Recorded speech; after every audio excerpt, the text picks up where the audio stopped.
ఏంటి అసలు అర్థం కావట్లేదు. ఆ, మ్.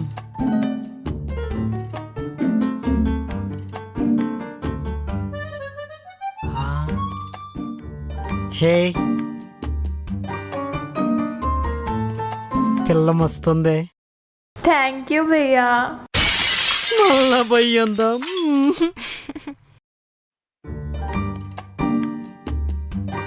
ఆ తెల్ల పిల్ల పోతే ఈ పొడుగు పిల్ల వచ్చింది, నన్ను తలెత్తుకునేటట్టు చేస్తుంది. ఏం కావాలండి?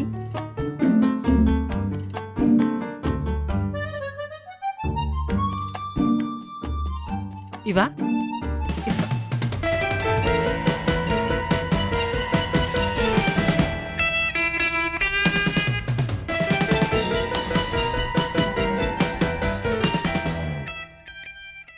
$465 అయింది madam.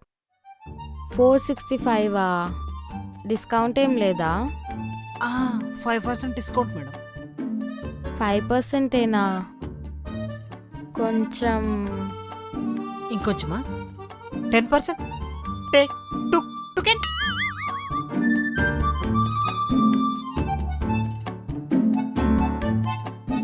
Thank you. Visit again madam.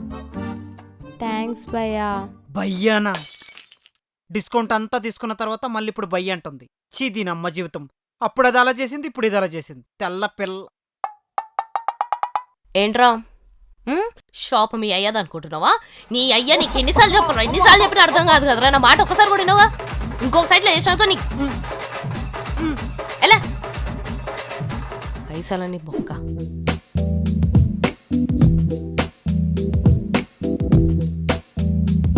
ఏం కావాలమ్మా? అది పర్సనల్ ప్రాబ్లం. పర్సనల్ అయినా ప్రైవేట్ అయినా మాతో చెప్పండి అమ్మా. డాక్టర్ దగ్గర లాయర్ దగ్గర అస్సలు మొహమాట పడకూడదు. కన్ను డాక్టర్ కాదుగా. డాక్టర్ తర్వాత డాక్టర్ అంతటాను.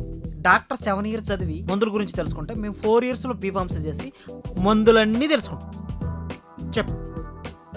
అంటే లేడీస్ ప్రాబ్లం. ఓ అంతేనా?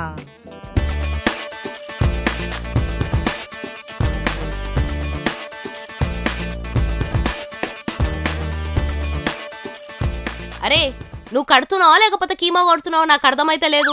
మీరు చేసే గూడు చెట్టు పనులకు మాత్రం ఓ కాండమ్లు కావాలని ఓ పెద్ద స్టైల్గా వచ్చి ఫ్లేవర్లు అడుగుతారు. ఇది మాత్రం ప్రతి ఇంట్లో ప్రతి అమ్మాయి ఫేస్ చేసే సిచ్యుయేషన్. నువ్వు సుట్టుడు బాగానే ఉంది, వాళ్ళు దాచుకుంటే తీసుకోవడం బాగానే ఉంది. అయినా నాకు ఈ సమాజంలో అర్థం కాదురా. అసలు అవసరం ఉందో లేదో తెలియని దానికేమో చాలా చీప్ రేట్లు అమ్ముతారు, అవసరమైంది మాత్రం చాలా ఎక్కువ రేట్లు అమ్ముతారు. ఇచ్చేయి, అక్కడ బిల్ కట్టేసే అమ్మా. స్టే కూలా. గురుగారు మీకు రోజు రోజుకు ఫ్రస్ట్రేషన్ ఎక్కువైతుందండి. అరే నాకు ఫ్రస్ట్రేషన్ ఎక్కువ అవ్వట్లేదురా, జనాలు తెప్పిస్తున్నారా ఫ్రస్ట్రేషన్. గోళీలు ఉన్నాయండి. ఇవన్నీ గోళీలే కదా భయ్యా.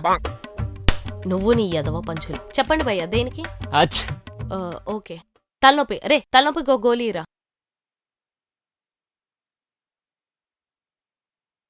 పడిపోయినాయా?